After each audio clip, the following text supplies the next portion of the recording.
tendo cálculo estequiométrico envolvido.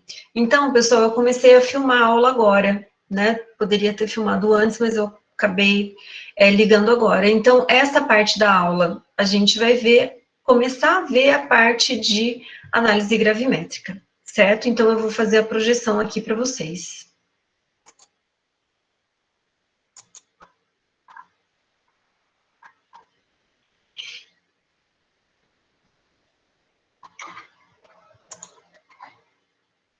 Só um minutinho.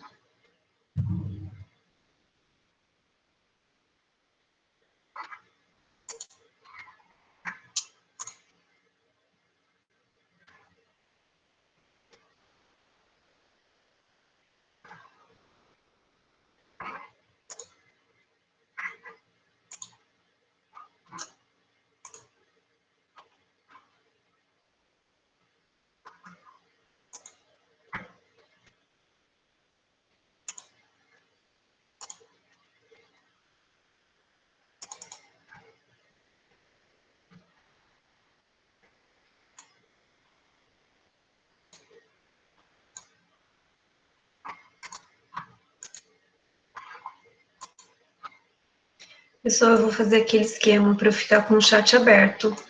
E aí, se vocês tiverem algum problema para visualizar, vocês me avisam.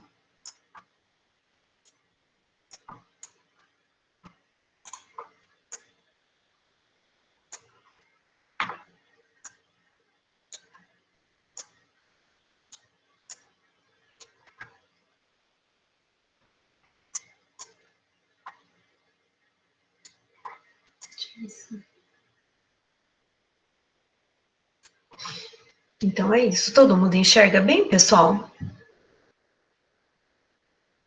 Sim. Sim? Então vamos lá.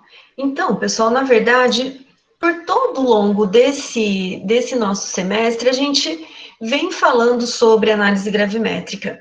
Então, na parte de cálculo estequiométrico, acabei colocando para vocês alguns exemplos que envolvem análise gravimétrica, né? Então, ao longo de todo esse tempo, a gente já vem falando sobre isso.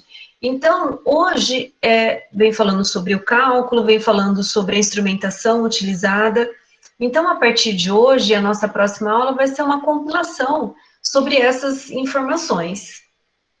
Então, quando a gente fala em cálculo estequiométrico, quando a gente fala em gravimetria ou análise gravimétrica, a gente está falando de uma técnica de análise clássica, por que é clássica? Porque ela envolve os primeiros equipamentos, ou os equipamentos mais simples, na análise quantitativa. Então, ela é clássica porque não envolve um instrumental pesado e que ela foi uma das bases para muitas leis da análise quantitativa ou da análise química em si. Então, muitas coisas que foram postuladas lá no final de 1800, final de 1700, começo de 1800, fundamentou a análise gravimétrica e fundamentou a estequiometria das reações. Né? Então, ela é clássica porque é uma das primeiras análises propostas de determinados compostos. Então, como definição, a gente tem o quê? Que ela trata da obtenção, por tratamento químico ou físico, da substância de interesse e da pesagem de um composto ou elemento na sua forma mais pura. Quando a gente fala em gravimétrica, pessoal, gravimetria, né? Então, o grave quer dizer massa, e o metria é medida, né? Então, qual que é o objetivo dela quando ele fala? Trata da obtenção por tratamento químico ou físico de uma substância de interesse. Porque na análise gravimétrica, de alguma forma, a gente vai separar do meu todo, vai separar da minha amostra o meu analito de interesse. E essa separação, então, ela ocorre por tratamento químico ou físico, que a gente vai ver que o tratamento químico, normalmente, é um processo de precipitação, ou ele pode ser físico, que envolve um processo de volatilização. Então, por aquecimento, a gente retira, então, o meu analito de interesse, certo? E a precipitação é o quê? É aquele processo que por meio de uma reação química, a gente vai promover a formação, então, de uma nova substância, e essa substância, ela é insolúvel naquele meio. Então, são os dois métodos principais. Alguns livros, eles abordam exclusivamente o método de precipitação, mas o método de volatilização, pessoal, ele é muito utilizado na indústria de alimentos, por exemplo, ou na indústrias de reagente, e é muito fácil. Então, eu vou comentar sobre esse método de volatilização. Alguém já viu, ou dos estágios de vocês, utiliza alguma dessas análises?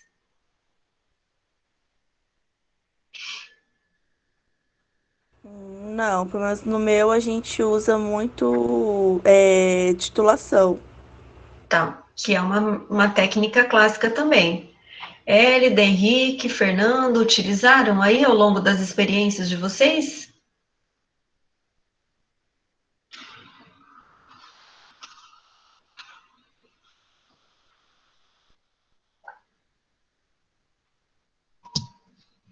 Não?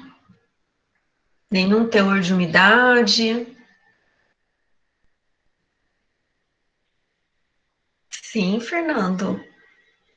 Como que você fazia o teor de umidade? Professora, mas o teor de umidade é tipo um forninho. A gente colocava o produto lá e o forninho dava a porcentagem de umidade. Então, mas aquecia. Aquecia. E ele era ligado num software. Ficava um tempo nesse forno, a amostra. Ficava 5 minutos. Mas em que temperatura? Não lembro agora, professora. Porque eu fiz isso na Neto. Uhum. Bom, eu vou comentar sobre o método de volatilização. É que hoje, pessoal, com o desenvolvimento de alguns equipamentos, esses equipamentos eles já têm algum processador, eles já têm alguns softwares que, pela diferença de massa, por exemplo, ele já transforma isso em porcentagem. Você colocava o valor da massa inicial que você estava colocando no forno? Eu pesava 5. Eu pesava 5 gramas. Alguma coisa assim, 5 gramas eu pesava. Uhum. E aí Não lembro. informava isso para o equipamento.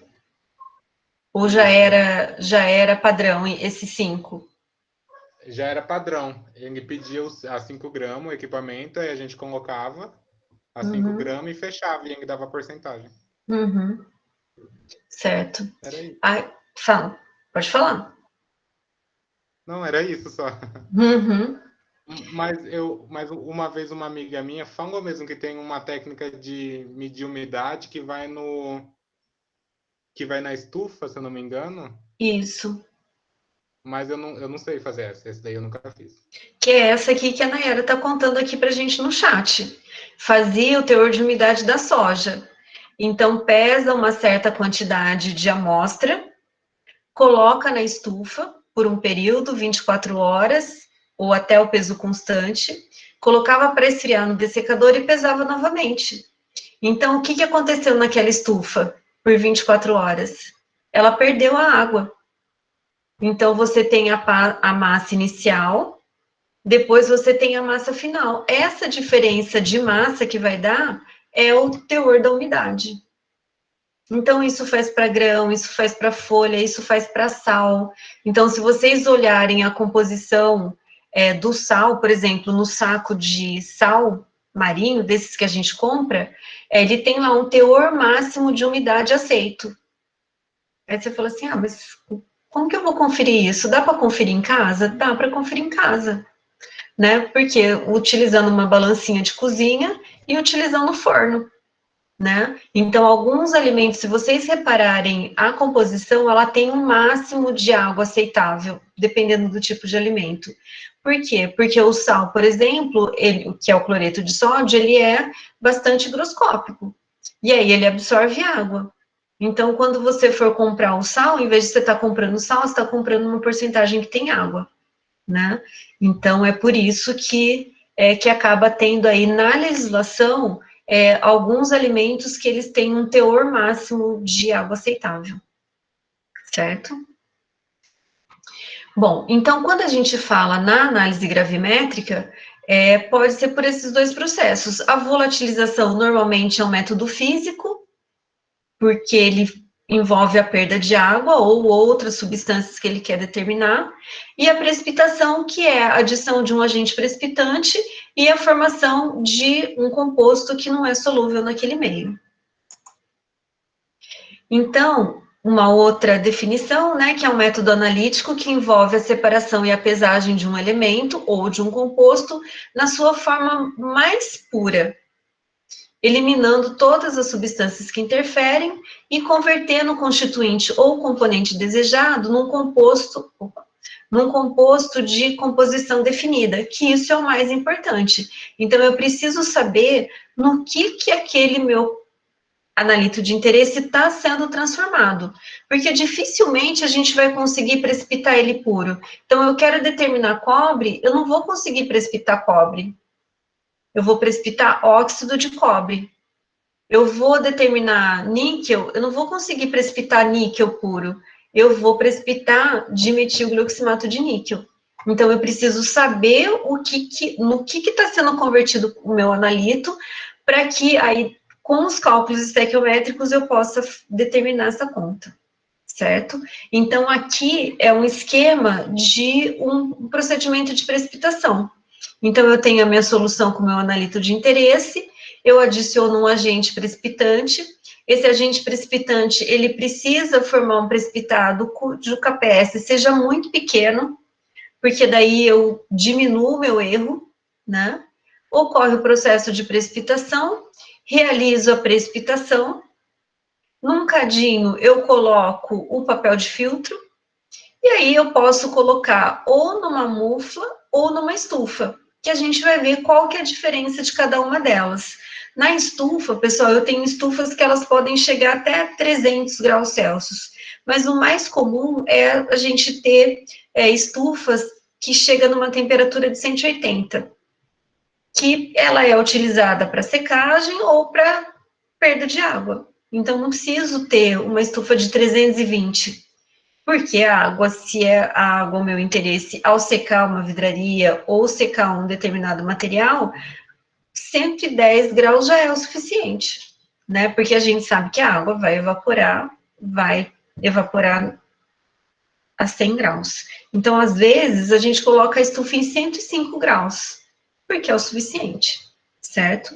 No caso da mufla, ela já é um forno, e aí ela é toda revestida com tijolo cerâmico, e aí ela pode, dependendo da mufla, ela ter uma variação de temperatura e chegar até 2.000 graus.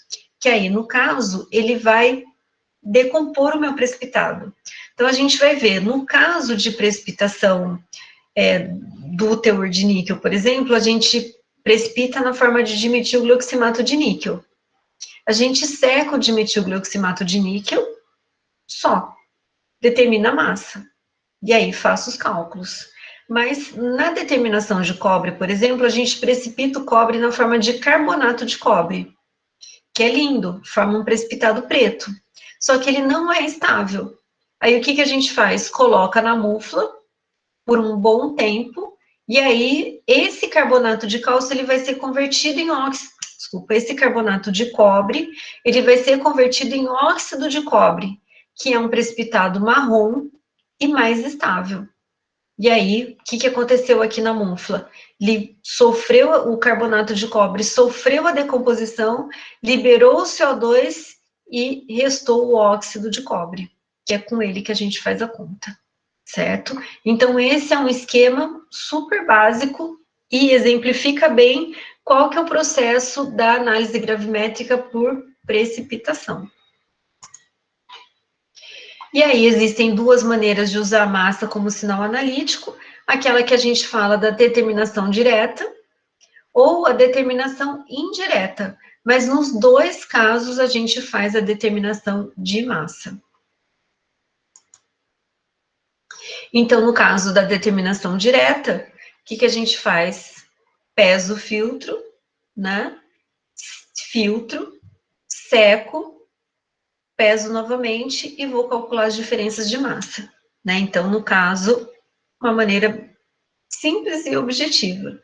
Então, por exemplo, na determinação de chuva em amostras de água, que nesse caso, pessoal, ele nem utilizou um método clássico, eu fui um pouco infeliz nesse exemplo, porque, na verdade, ele fez uma precipitação eletroquímica.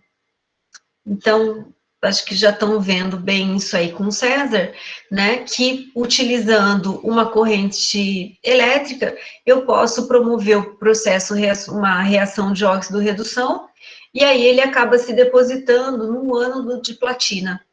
E aí, por diferença, a gente determina a massa que precipitou. Mas aqui não é o método clássico, tá? É o método instrumental, porque a gente utilizou um método eletroquímico para promover o processo de precipitação do óxido de chumbo. Não importa o meio, o que me importa nesse caso é o final, que é o quê? A massa do óxido de chumbo. E a determinação indireta, eu vou converter a minha espécie química numa forma separável do meio que ela se encontra. E aí, a partir do cálculo estequiométrico, então, eu vou determinar essa quantidade real do referido elemento ou composto, que esse método aqui, pessoal, é o que mais acontece. É o mais comum dos métodos que nós utilizamos para fazer as determinações. E aí vem a análise gravimétrica por volumetria. Bom, antes disso, pessoal, fica claro as diferenças? Alguma dúvida até aqui? Fácil? Então, vamos lá. Então, a análise gravimétrica por volatilização é exatamente isso que a Nayara descreveu aqui no chat. Né? Então, pesa a amostra antes e após o aquecimento, usando a massa como indicação da quantidade de água, por exemplo. Né? Então, o conteúdo de umidade é determinado pela diferença. Então, a amostra inicial, peso a amostra final, menos, desculpa, para eu saber a quantidade de água que foi perdida, né, o óleo volátil que foi perdido, vai ser por diferença mesmo da massa inicial menos a massa final, né, que está invertido, vai dar um valor negativo, mas é só a gente fazer por módulo, certo? Então, é muito simples. Qual que é o cuidado que a gente tem que ter nesse procedimento, pessoal? Porque o fazer é muito fácil, mas que cuidado que eu preciso ter nessas técnicas? Alguém pode me falar? Patrícia, eu lembro que uma delas a gente não podia colocar a mão de jeito nenhum, então a gente sempre colocava luva para não poder ficar com gordura, né, nas Isso. amostras. Que quem fez a nossa aula prática da última quinta-feira já percebeu isso, né? Então, eu não posso tocar na minha vidraria com a mão, por quê? Porque na mão eu tenho gordura. Se eu estou utilizando uma balança analítica, pessoal, de incerteza de 0,1 miligramas, qualquer suor, qualquer gordura que tiver na ponta do meu dedo, ele vai variar. Aí você fala assim, ai, professora, mas é 0,1 miligrama. Não importa, se eu estou fazendo uma análise quantitativa, eu preciso do meu resultado exato e preciso. Então, eu preciso eliminar aqueles erros determinados, né? Para eu poder chegar num resultado que seja realmente exato e preciso. Então, é não tocar com as mãos, sem luva ou com papel, como a gente fez na nossa última aula. Que outro cuidado que eu preciso ter? Colocar no dessecador também, Qual que é o para não objetivo pegar do... umidade. Isso, qual que é o objetivo, então, Nayara? Para não pegar a umidade do ar. Então a gente indo colocando no Isso. dessecador para poder ficar bonitinho, certinho e sair no peso que realmente a amostra é. Todo mundo sabe que é um dessecador, né? Alguém tem alguma dúvida? Parece uma panela de vidro, gente. Aquelas panelas de pressão de vidro. É igualzinho. E o que que ela tem de especial?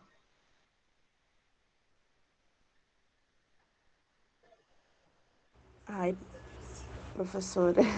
Eu sei que tem um pratinho com sílica lá para poder retirar a umidade. Ela Uhum. também tem uma tampinha em volta, onde que a gente controla a saída e a entrada de umidade também. Acho que para sair o calor, né? Aí agora não lembro mais. Alguém tem mais alguma coisa, pessoal, para falar do dessecador?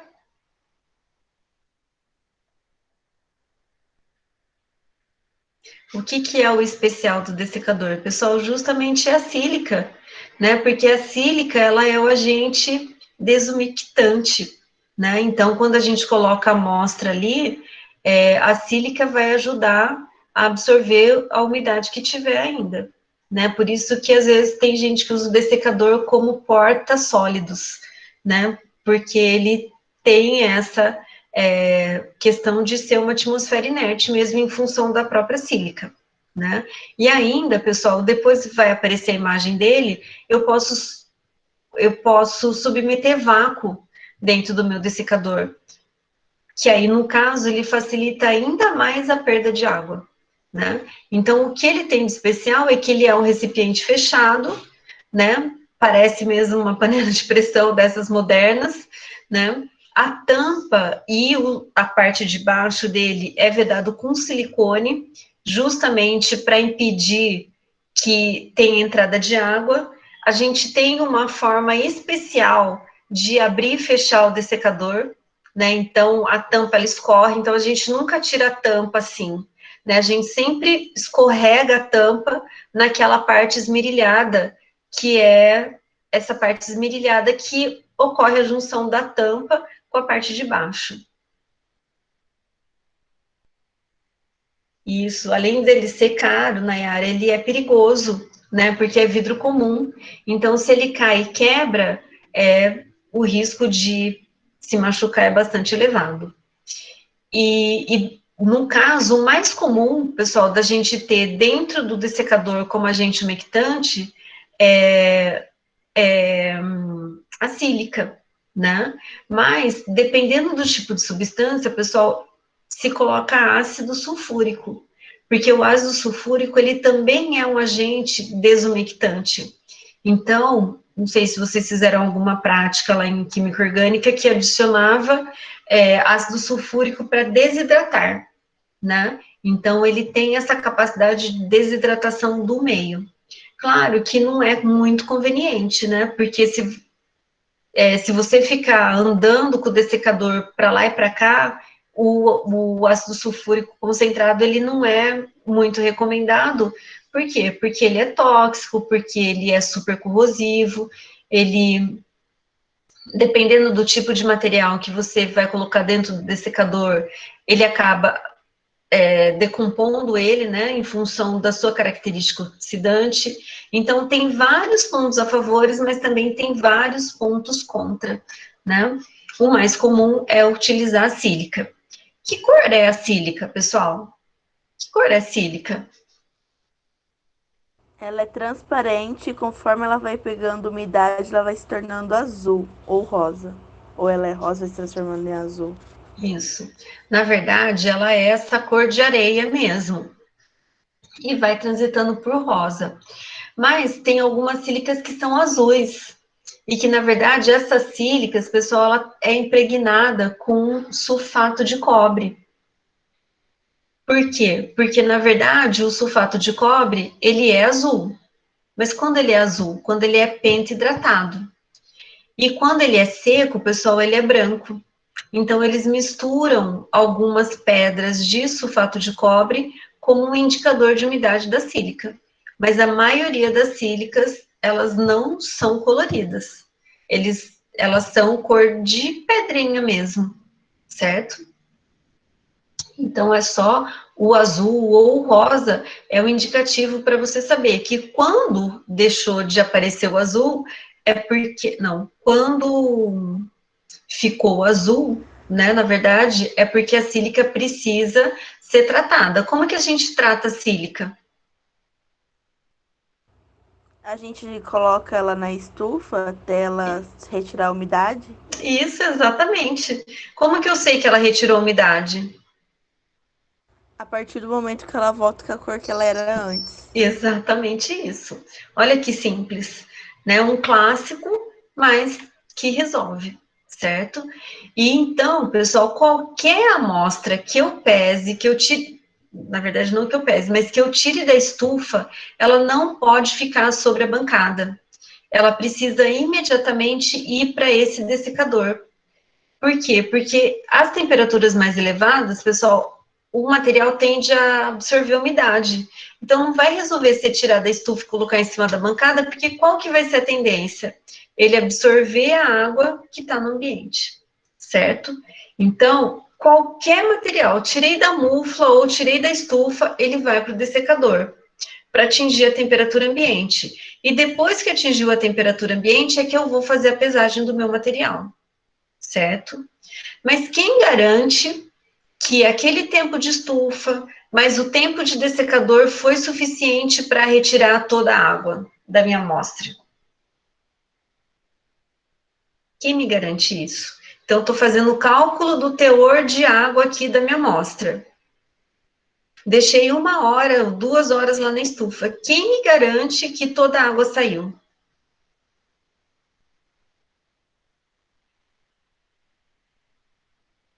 Como é que eu sei? O certo seria fazer uma planilha, tipo, mostrando desde o peso inicial, quando essa sílica entrou no laboratório, e com o tempo a gente vai colocando na estufa, vai fazendo o cálculo de umidade, vendo se a sílica ainda está boa ou não. Então, pode ser, mas de uma maneira geral. Eu tirei um dimetilgluximato, filtrei, coloquei na estufa, coloquei no dessecador. Deixei lá 5 horas, na temperatura de 110 graus.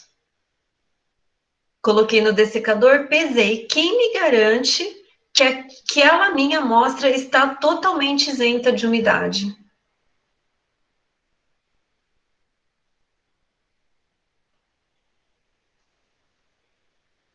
Quem me diz, pessoal, que olha, realmente não tem mais água na minha amostra?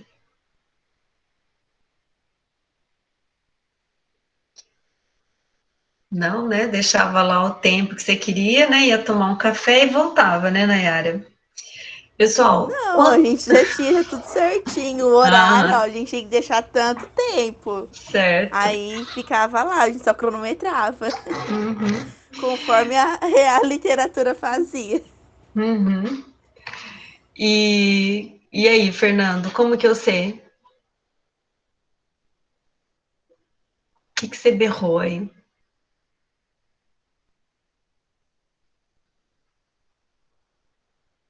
Pessoal, isso é uma técnica clássica no laboratório de química analítica quantitativa, pessoal.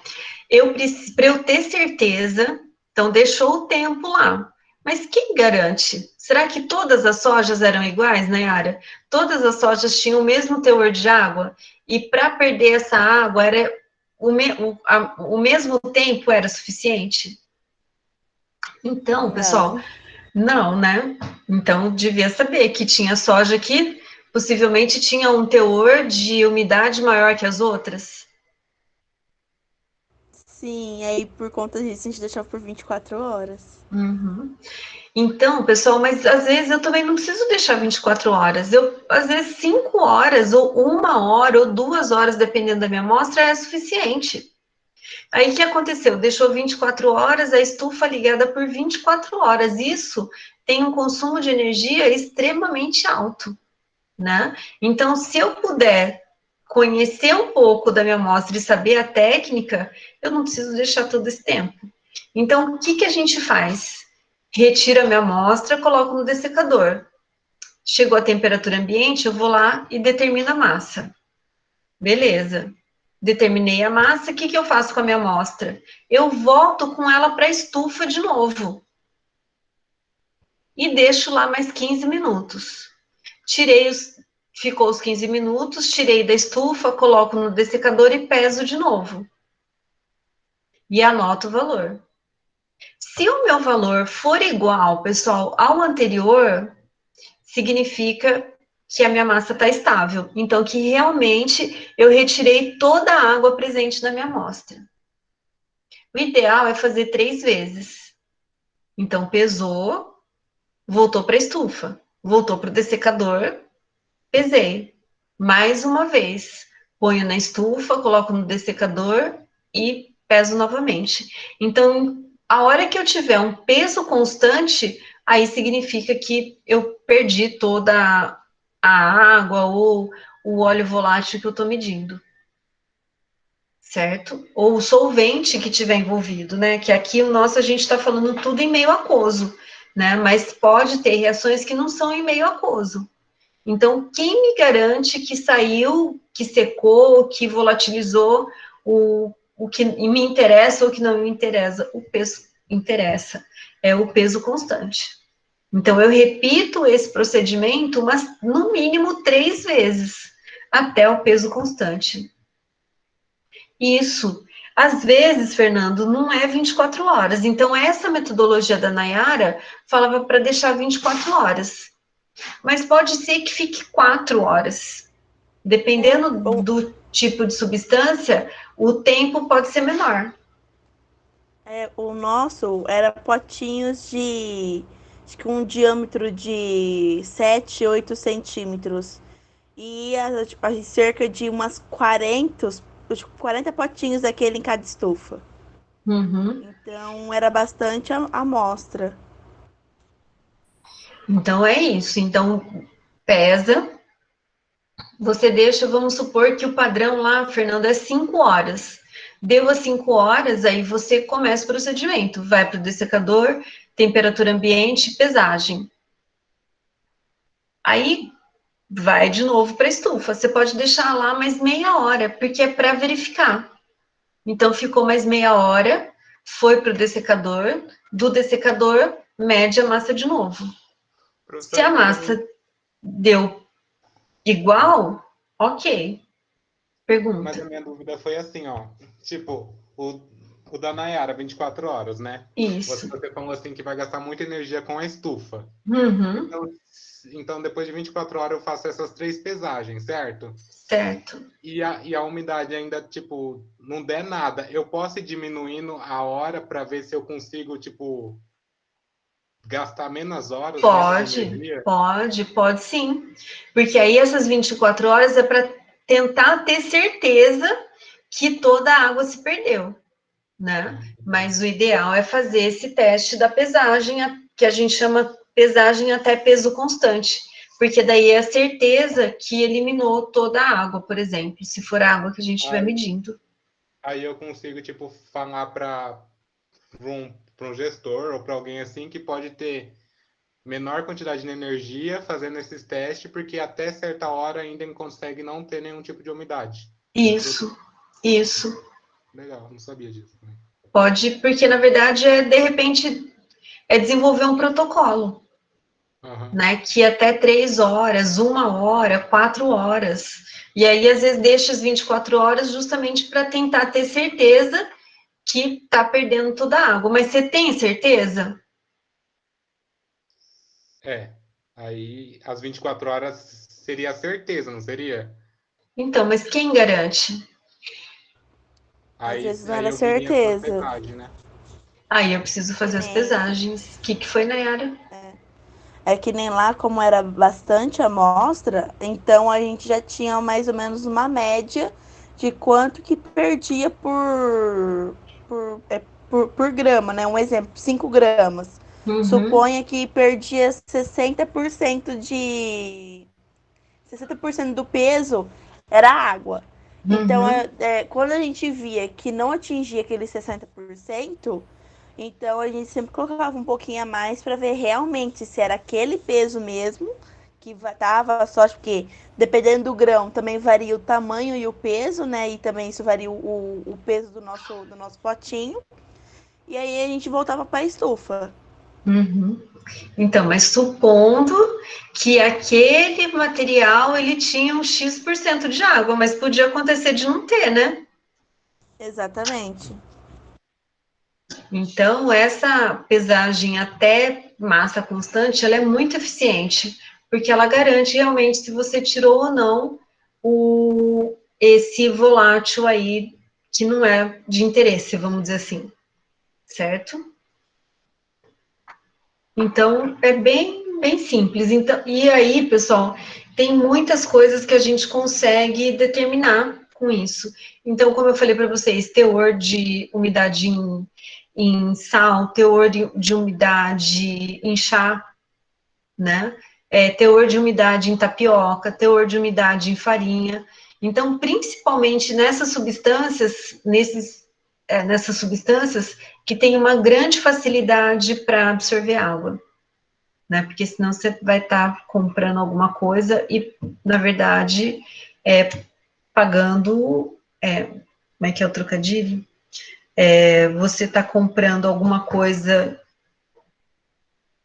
cara, por exemplo, sei, alguma coisa assim, só que na verdade você tá comprando água por frango, ou você está comprando água por filé mignon, né? Por quê? Porque na verdade, se ele tem 1 quilo e o meu leite em pó, por exemplo, absorveu muita água, naquele 1 quilo eu tenho água, né? Uma quantidade bastante grande de água. Não sei se ficou claro.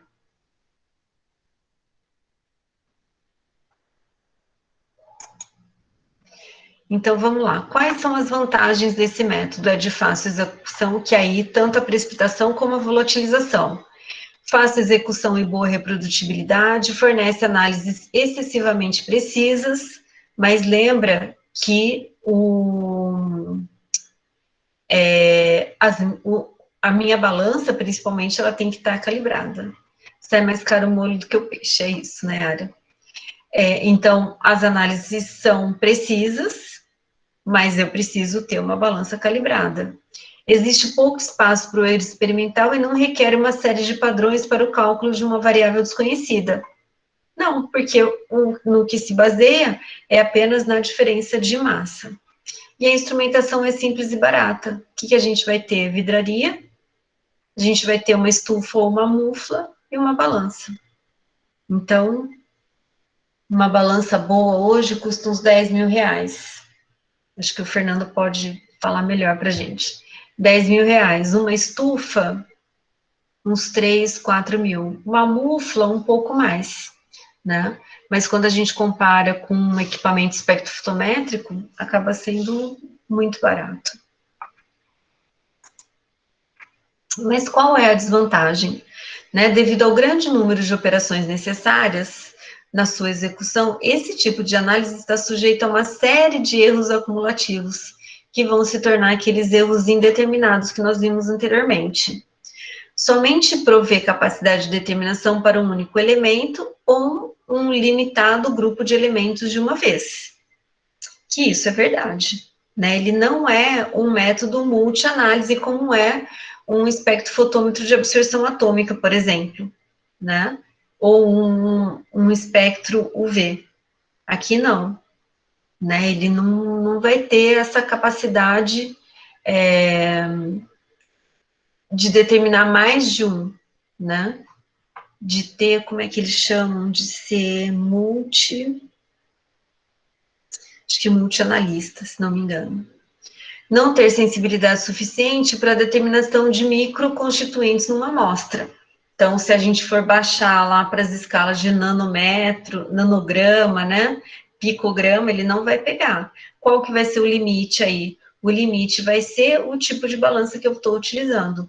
Se vai ser uma balança analítica, se vai ser uma balança semianalítica, se vai ser uma balança a granel, né? Então, lembra que também, nesses casos,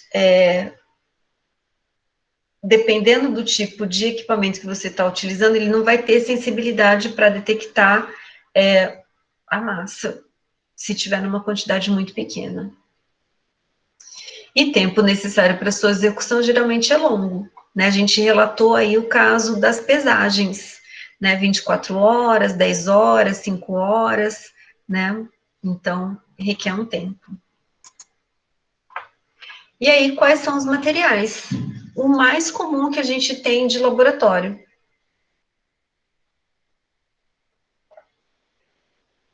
Que é o Becker, funil para filtração, a estufa, a mufla, a gente tem mufla lá no laboratório, não sei se alguém já viu, pico de Bunsen, balança analítica e o cadinho de porcelana. Por que eu utilizo o cadinho de porcelana, pessoal?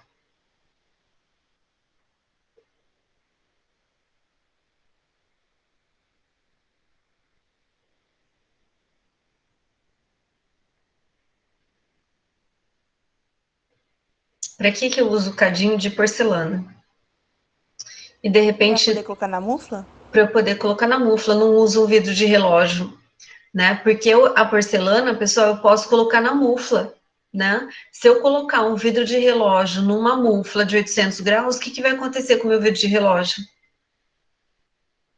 Ele vai literalmente derreter, né? Então, existe as cápsulas de porcelana, existe uns funis que a gente chama funil sinterizado, que ele tem um filtro de fibra, né, com diferentes granulometrias, mas ela é vidro, então ela também não pode ir para a mufla. Então, sempre quando a gente for utilizar a mufla, a gente utiliza um cadinho de porcelana, certo? Porque ele suporta a temperaturas acima de 1000 graus. E aí a estufa, que pode ser vidro, Becker, Erlen, e a mufla que não, que só material de porcelana. Então, para quem não sabe muito o que é a mufla, é um tipo de estufa para altas temperaturas usado em laboratório, principalmente a química.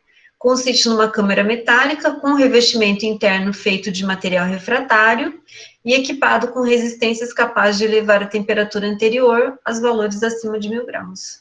Então, por que ele tem esse tijolo refratário? Porque ele vai servir como isolante, né? Porque imagina se é só metal, e aí a minha mufla fica lá, não precisa nem ser 1000 graus, 800 graus, o que vai acontecer com o ambiente?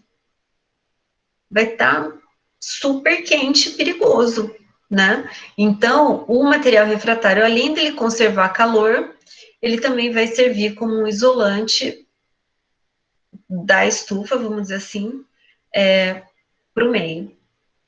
Então, ela pode estar 800 graus e a gente coloca a mão na parede da mufla e ela vai estar na temperatura ambiente. Então, olha, eu tenho mufla que pode atingir aí 1400 graus. Quando a gente fala na sequência da análise de precipitação, é aquela que a gente já discutiu, né? Então, o meu analito está no meio aquoso, solúvel, adiciono o agente precipitante, a formação do precipitado, a filtração, o cadinho, a mufla, e aí o meu composto estável para que eu possa fazer a determinação de quem é e fazer os cálculos necessários para determinar o meu analito de interesse.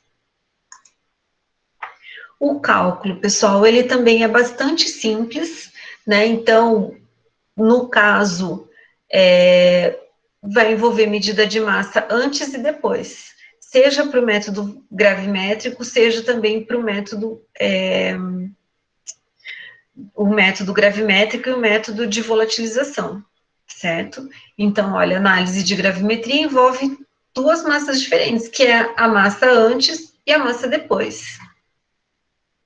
Então, a pesagem da amostra tomada para análise, a pesagem de uma substância de composição química definida, derivada do constituinte desejado, ou seja, da própria amostra, certo? Então, não tem como fazer análise gravimétrica e não ter um processo de pesagem de, no mínimo, 2 vezes. Porque é o antes e o depois. A percentagem em peso de um constituinte de uma substância vai ser dada pelo MA, que é a massa do constituinte, sobre a massa total da amostra, que esse cálculo também aqui é elementar. Que aqui, pessoal, ele propõe a utilização de fórmula, mas, na verdade, a gente pode fazer uma regra de 3, né? Então, a minha massa inicial era 100%, a massa que eu tenho agora é X. E aí, então, você determina esse teor de água. Então, quando o constituinte não é pesado na forma química em que o resultado está sendo expresso, é necessário utilizar um fator gravimétrico ou fator de conversão, para a forma química desejada, né? Que aqui é um pouquinho mais elaborado, mas na verdade ele chama de fator de conversão, que na verdade, pessoal, é uma organização da regra de 3, né? Então ele colocou na forma de fórmula, né? Então o fator gravimétrico é representado pela razão entre a massa atômica ou massa molecular da substância e a massa da substância pesada. Então, a massa molar dividido pela... Desculpa, pessoal, não é isso. O fator de conversão vai ser a massa do meu analito dividido pela massa da minha substância pesada. Espera, aqui, falei besteira, pessoal. O fator de conversão é isso mesmo. Vai ser a relação entre as massas molares do analito e do meu composto como um todo, certo? Que isso daqui é a organização da regra de 3, porque isso daqui eu também coloco numa regra de 3 para chegar no resultado e não chamo isso de fator de conversão, certo? Mas também é critério de cada um.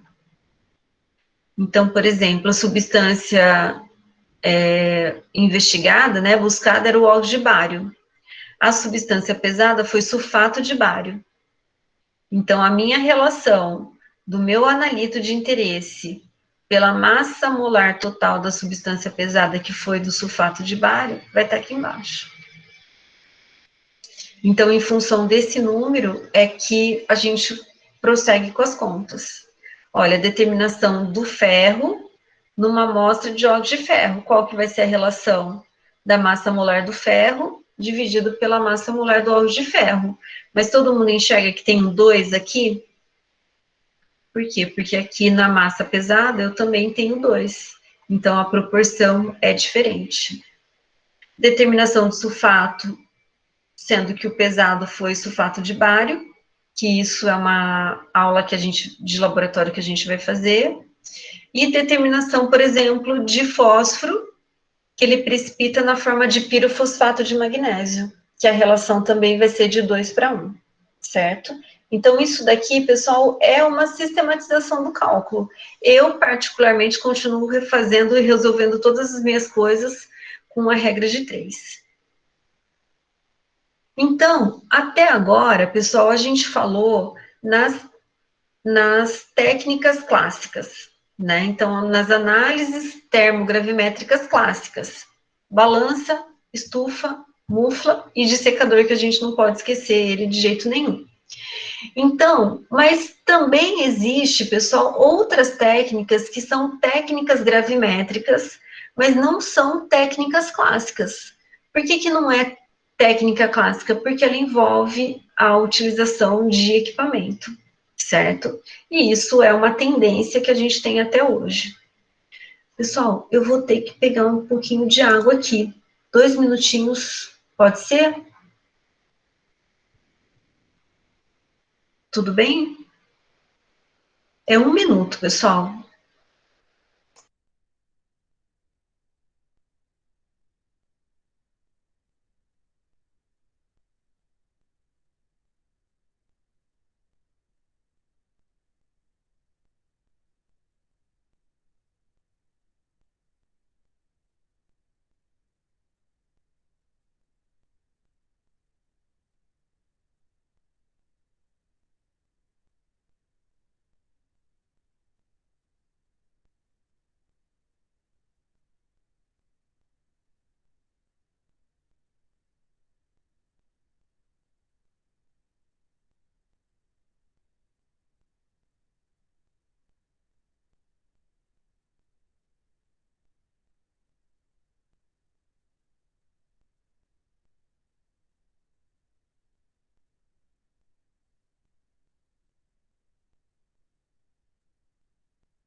Então vamos lá, pessoal, que não ia dar conta de ficar com a garganta seca. Todo mundo enxerga aqui a projeção?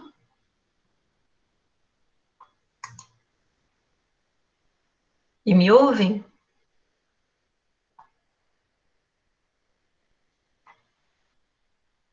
Então vamos lá.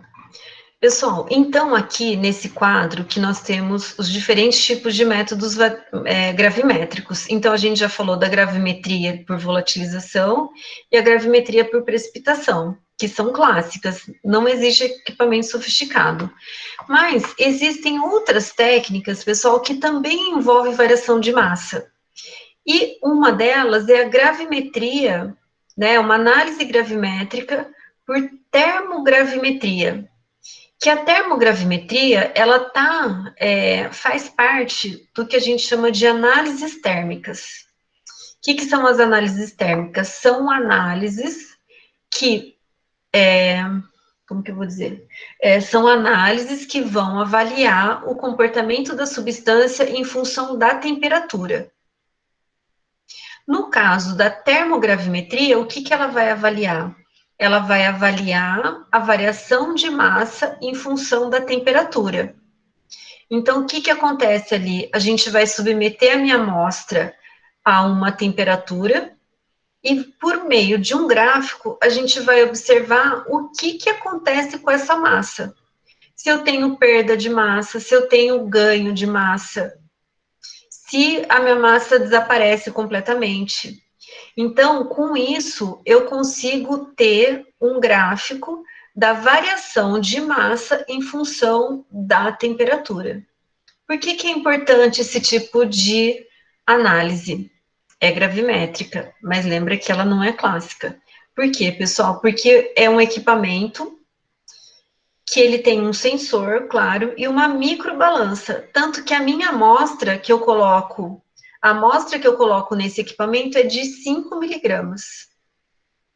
Então, ele tem um sensor, que esse sensor, ele é perto, como que eu vou dizer? Então, pense que ele tem um ganchinho, a gente coloca a amostra ali e tem um termopar, que vai aquecendo a amostra e automaticamente ele já vai medindo essa variação de massa, certo? Então, é bem bacana. Aí você fala assim, mas para que utiliza isso? Alguém tem ideia? Para que eu preciso saber o comportamento térmico de uma determinada amostra?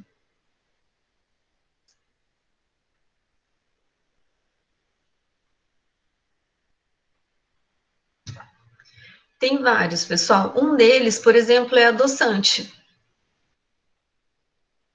Pode ser para determinar, só que daí é um método muito chique, Nayara, para você determinar a umidade. Porque para determinar a umidade, a estufa ela resolve. Certo? Então, aqui, a termogravimetria, ela é mais sofisticada, porque a minha amostra, eu vou submeter a minha amostra de 0 até 1000 graus. E aí ela é ligada a uma balança e que vai me dando, à medida com que ela vai aquecendo, ela já vai me dando o resultado do que está acontecendo com a amostra. Então, por exemplo, para que eu preciso utilizar uma análise termogravimétrica? Vários exemplos. Um deles é adoçante. Por que eu preciso... Adoçante artificial.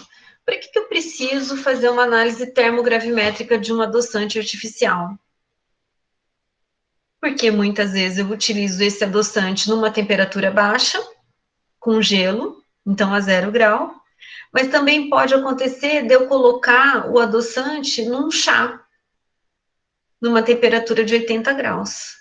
Preciso saber se acontece alguma coisa? Preciso. Por quê? Porque pode ser que a 80 graus o meu adoçante ele já sofreu alguma decomposição e aí ele não é mais adoçante. Ele perde o poder dulce, né? Então, medicamento, a gente também faz uma análise térmica. E você fala assim, para que você faz análise térmica? Vocês já devem ter visto alguns medicamentos que falam lá, guardar sobre o abrigo de luz e calor. Não, por que ele colocou isso? Porque possivelmente ele fez uma análise térmica e viu que, sei lá, a partir de 50 graus, aquele medicamento ele sofre uma degradação, ele sofre uma decomposição, certo? Então, é uma técnica bem bacana que eu usei no meu doutorado, usei no meu mestrado, na verdade, depois alguns projetinhos aqui na UnoOeste também. Você participou, Nayara, do projeto com o Marcelo? Com o professor Marcelo, eu participei com os poços artesianos e acho que foi esse. Depois tinha Só, um outro né? que era com lodo, mas acho Uhum, que quem foi que participou foi a Angélica e a Hélida. certo. Teve um projeto também com o professor Alexandre Teixeira, que participaram as meninas do 8º termo, a Carol e a Bruna. Né? Então, era de estudar o comportamento térmico do lodo, para ver se compensava degradá-lo por temperatura como uma forma de diminuir o volume e também de diminuir o espaço ocupado, certo? Então, é uma técnica bastante importante. Ela faz parte de um rol de técnicas, né, como eu falei, chamada de análises térmicas, que eu tenho a termogravimetria, que envolve variação de massa em função da temperatura, eu tenho o DSC, que é a calorimetria exploratória diferencial, que envolve o fluxo de calor envolvido no processo de degradação. Então, normalmente, a gente faz simultaneamente o que a gente chama de TG e o DSC, né? Porque daí eu consigo ver que se naquele evento de perda de massa, se ele foi exotérmico ou endotérmico. E o que pode acontecer é de não ter perda de massa e ocorrer um evento térmico, seja exo ou endotérmico, que é o que? Pode ser um ponto de fusão, pode ser uma mudança cristalina, pode ser uma organização estrutural, que não envolveu a perda de massa, mas envolveu um evento térmico, certo? Vocês vão saber um pouquinho mais sobre isso. Depois, a eletrogravimetria, que é aquele exemplo que eu mostrei para vocês do chumbo, lembra que eu falei que precipitou no ânodo? Né? Então, ali, o que, que eu faço? Eu promovo a passagem de uma corrente elétrica, e aí, com isso, eu gero a substância insolúvel. Né? Então, é um processo não espontâneo, né? Porque ele está dependendo da passagem da energia elétrica para isso, e tem a formação do precipitado. E aí lembra que deposita ou no cátodo ou no ânodo. Então, previamente, eu preciso ter pesado aquela minha plaquinha que foi para o eletrodo, certo?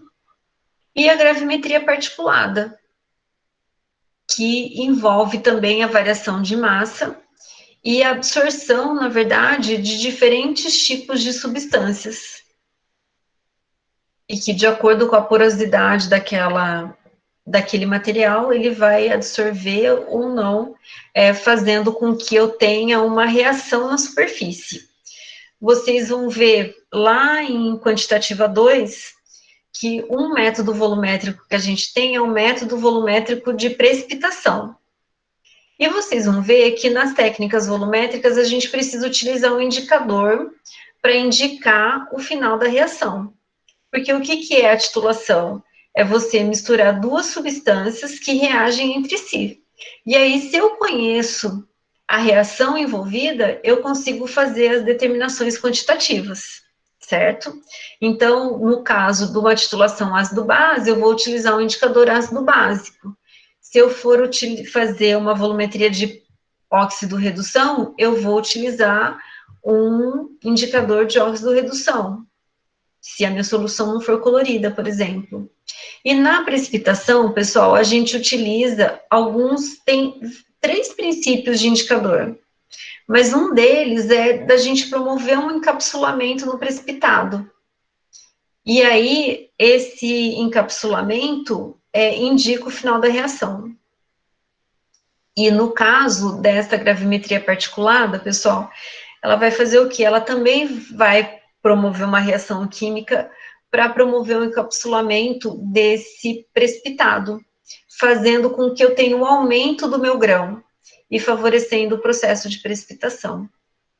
Então, ela se baseia nessa questão da nucleação do precipitado.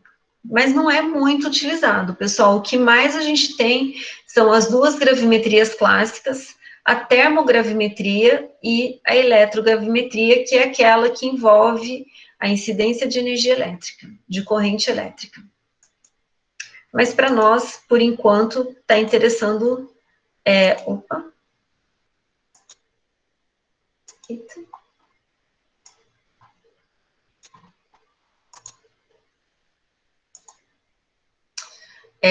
A gravimetria por volatilização e por precipitação.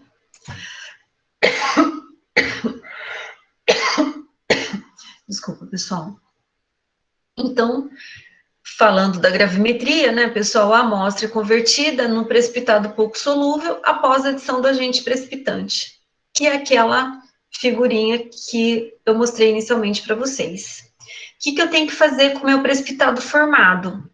Eu preciso filtrar, lavar para remoção de impureza. Por que a remoção de impureza? Porque se eu adicionei o meu agente precipitante, eu promovi uma reação química lá. O meu precipitado de interesse precipitou, mas os meus outros analitos ficaram em solução. Então, eles podem ser fonte de contaminação do meu precipitado. Aí você falou assim, mas como assim, né? Lembra que a maioria das reações de precipitação, pessoal, são reações de dupla troca. Então, eu formo um precipitado, mas a outra substância gerada, ela fica solúvel em solução. Mas ela está ali.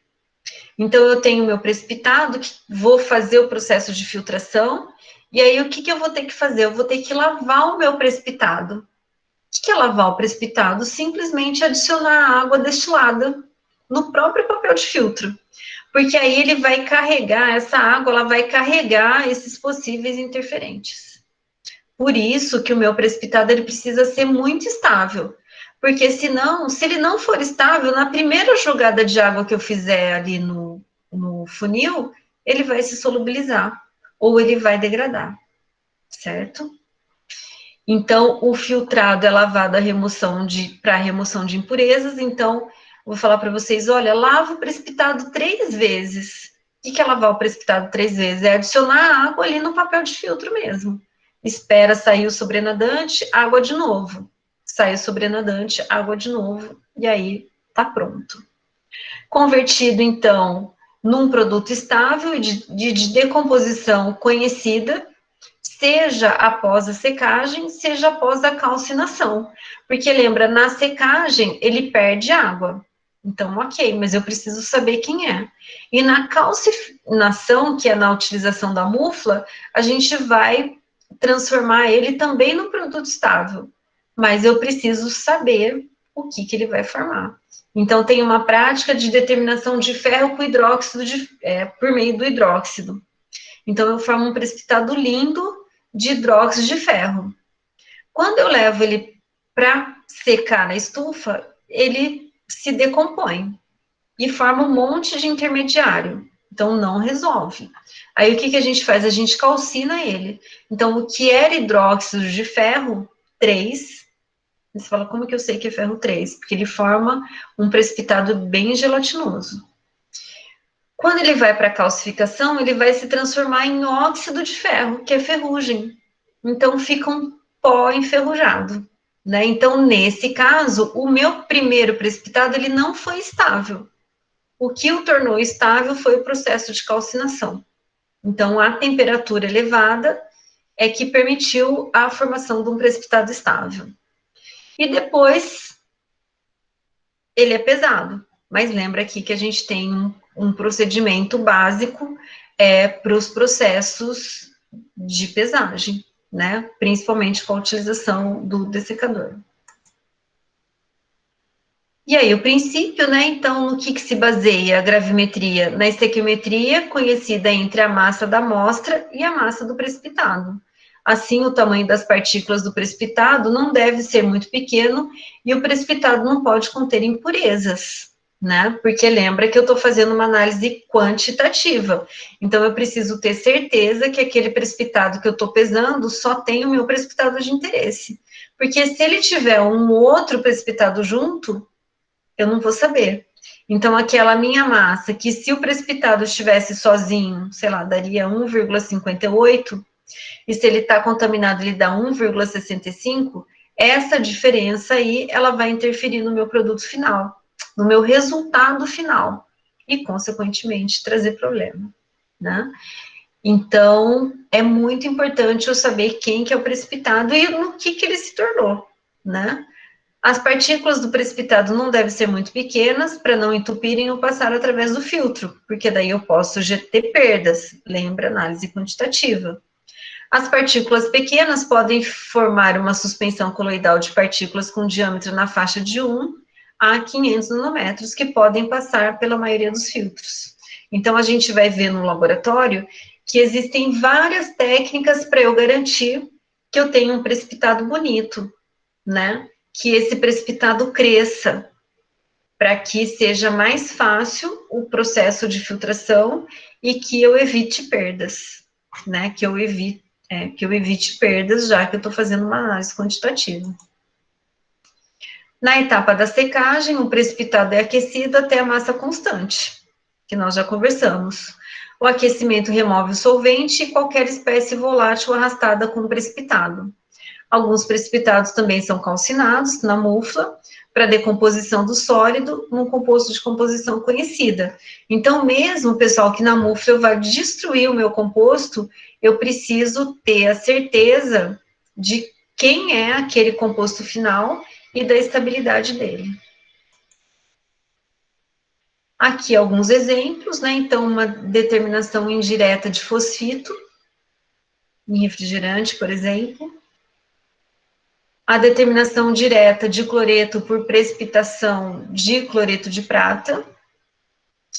E um processo também comum que é a determinação de cálcio em águas naturais. Embora, pessoal, na prática, o cálcio ele é muito determinado por processo por análise volumétrica, né, utilizando análise de complexação com EDTA. Então, a gente usa muito pouco utilizar análise gravimétrica para fazer determinação de cálcio em água, certo? Então, aqui, uma determinação direta. O que eu fiz aqui? Eu adicionei nitrato de prata, que é solúvel, para que a prata reagisse com o cloro e formasse o cloreto de prata, que é um sólido insolúvel.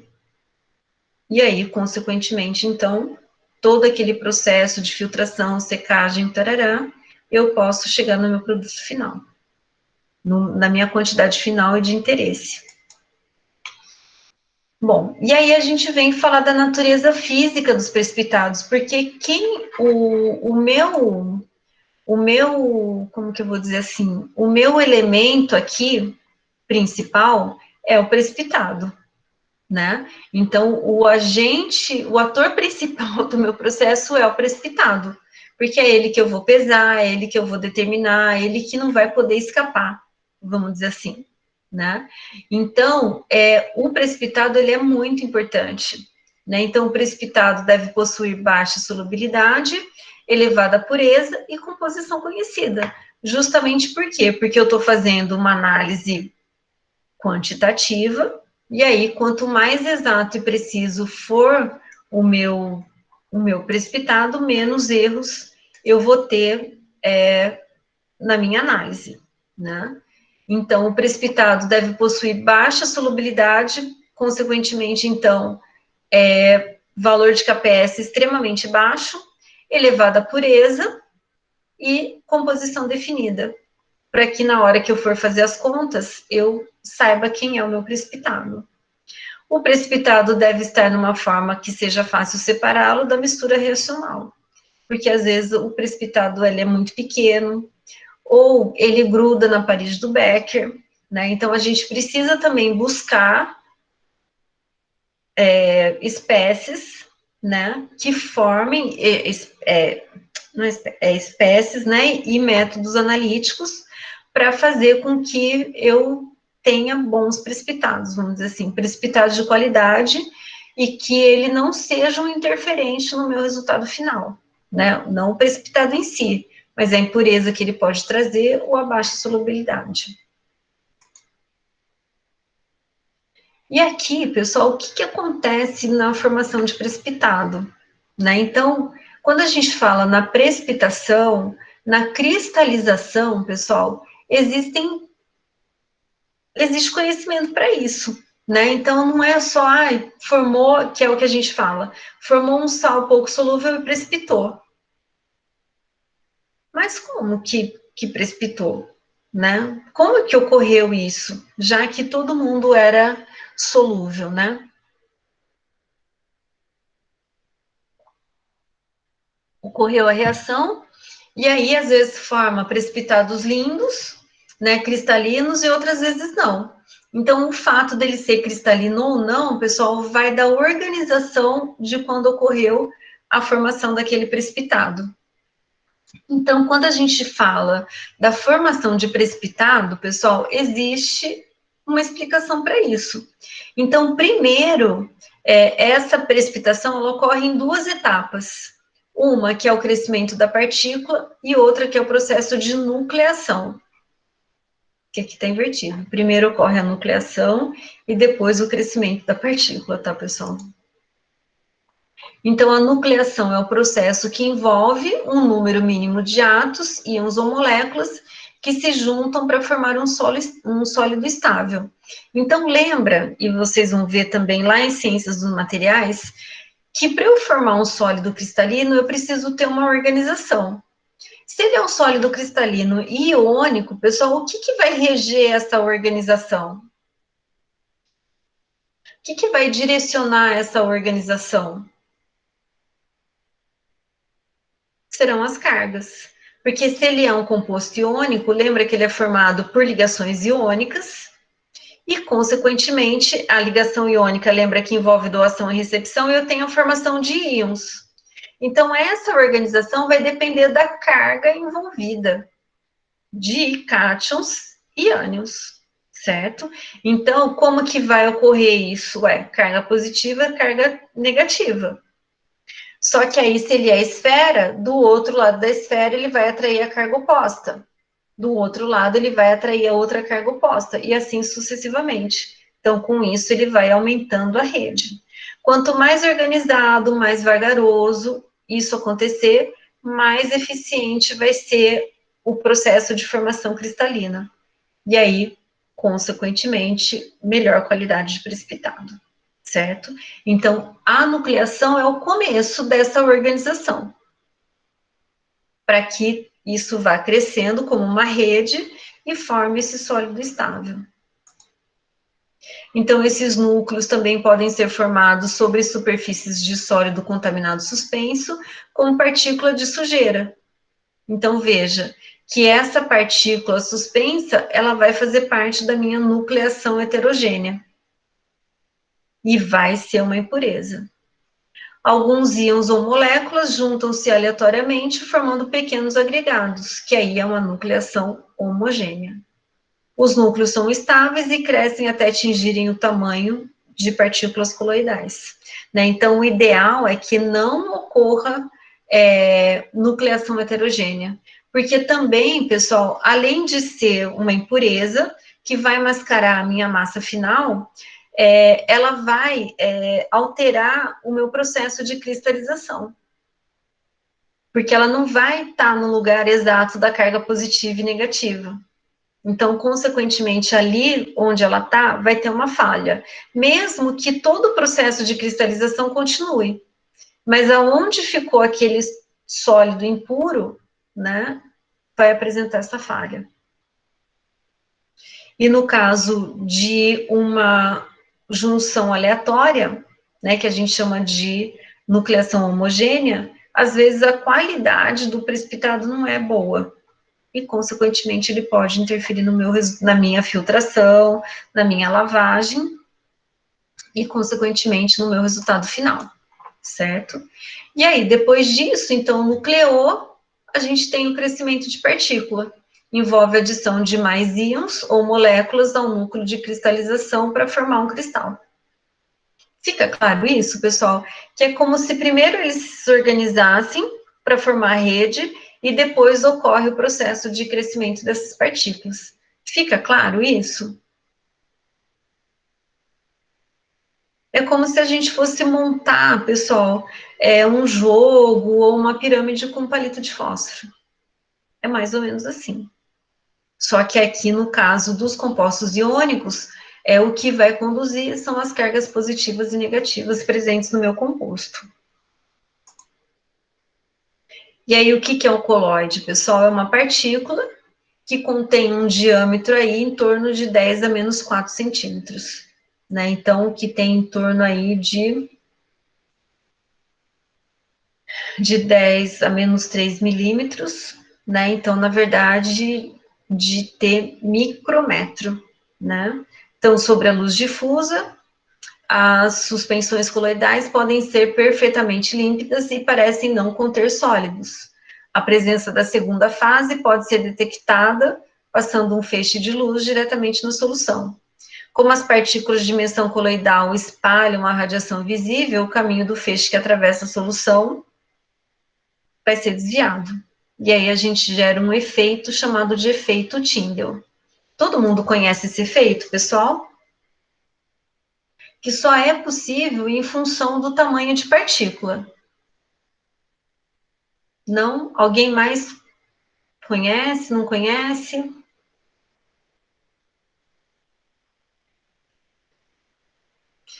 Pessoal, vocês sabem que os tamanhos de partículas variam. E tem uma faixa de tamanho de partícula que é chamada de coloide. E aí, essa partícula, ela tem algumas características. Uma delas, como foi colocado, é essa questão do direcionamento do feixe de luz. Mas isso não acontece só dentro de uma solução. Isso acontece na nossa casa também. Não sei se vocês já aconteceu na casa de vocês, mas na minha já aconteceu.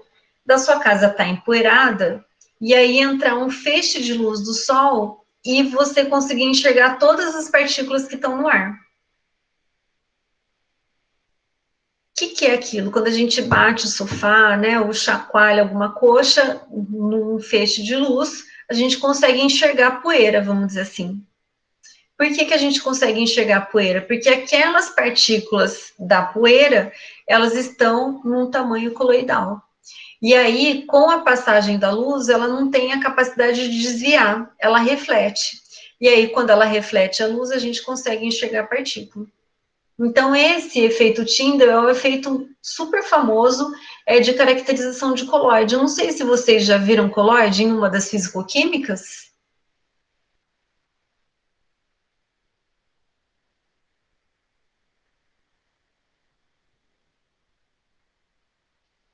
Estudaram, pessoal, alguma coisa de coloide já?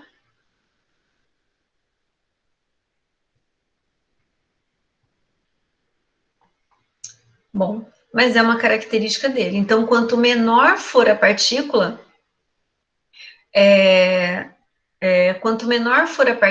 mais solúvel ela vai poder ser e características diferentes ela também vai apresentar, certo? E aqui as principais etapas da análise gravimétrica por precipitação, pessoal, que eu vou deixar para a próxima aula.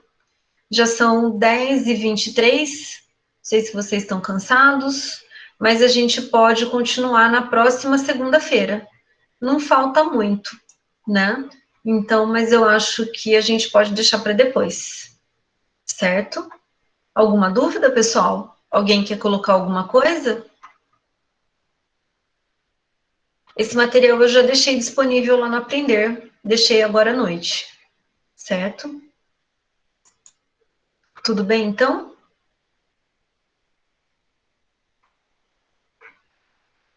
Então, por hoje é isso, pessoal. Eu vou deixar uma lista de exercício lá de análise gravimétrica para vocês. E aí, à medida com que vocês vão tendo tempo, vocês já vão fazendo alguns exercícios que são bem bacanas também. É uma aplicação dos cálculos estequiométricos. Pode ser?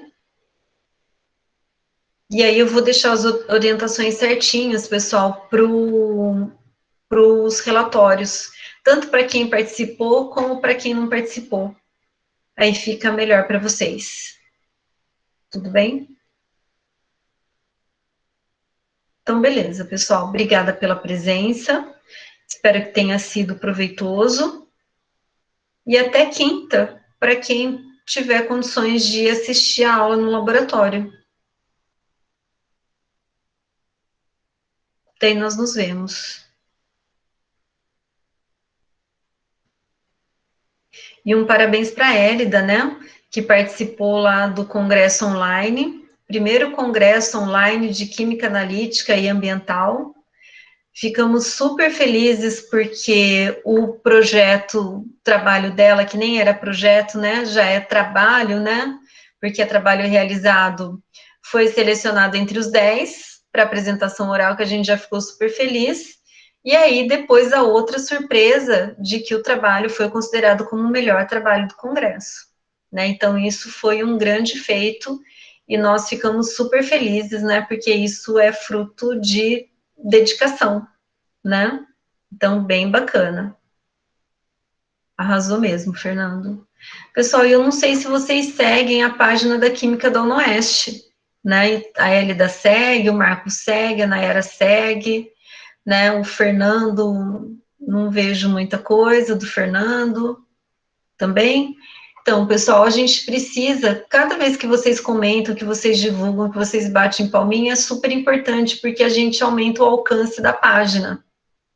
Então, eu vou pedir para vocês, quando verem a amiga lá, que ganhou o melhor trabalho, né? Então, que vocês nos comentários mandem beijinhos, aplaudam, né? Porque isso faz com que, não precisa nem escrever textão, né? Isso faz com que a gente aumente o engajamento e a visibilidade da página. Então, eu gostaria de pedir para que vocês se engajem na página da Química. Tenho tentado colocar matéria, algum post a cada 2 dias, né? Mas vocês também, aula de laboratório, ou alguma coisa que vocês acharem interessante, vocês podem marcar Químico no Oeste, porque daí, se for do Stories, eu repasso, eu republico lá, né? Então, é só colocar @Químico no Oeste, que aí também eu consigo replicar na página. E aí todo mundo gosta de ver os amigos, né?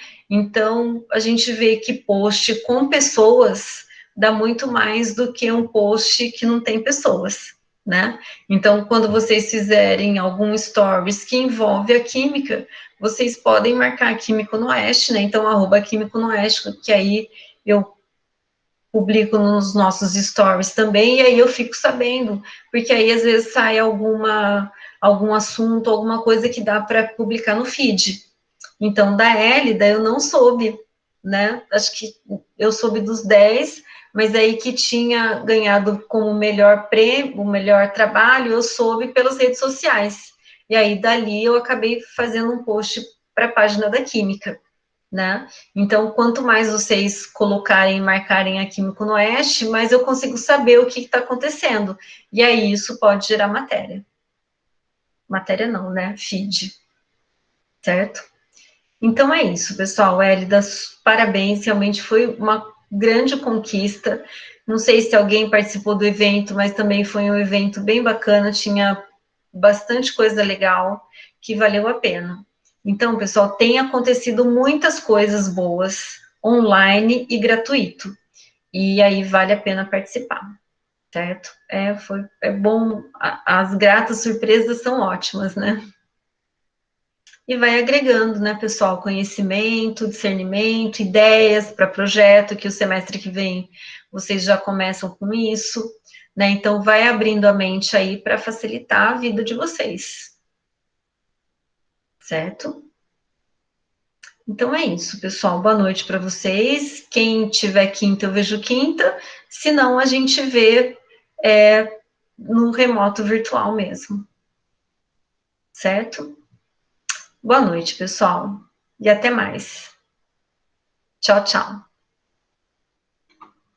Tchau, tchau, José. Boa noite, pessoal. Até quinta online, né, Nayara?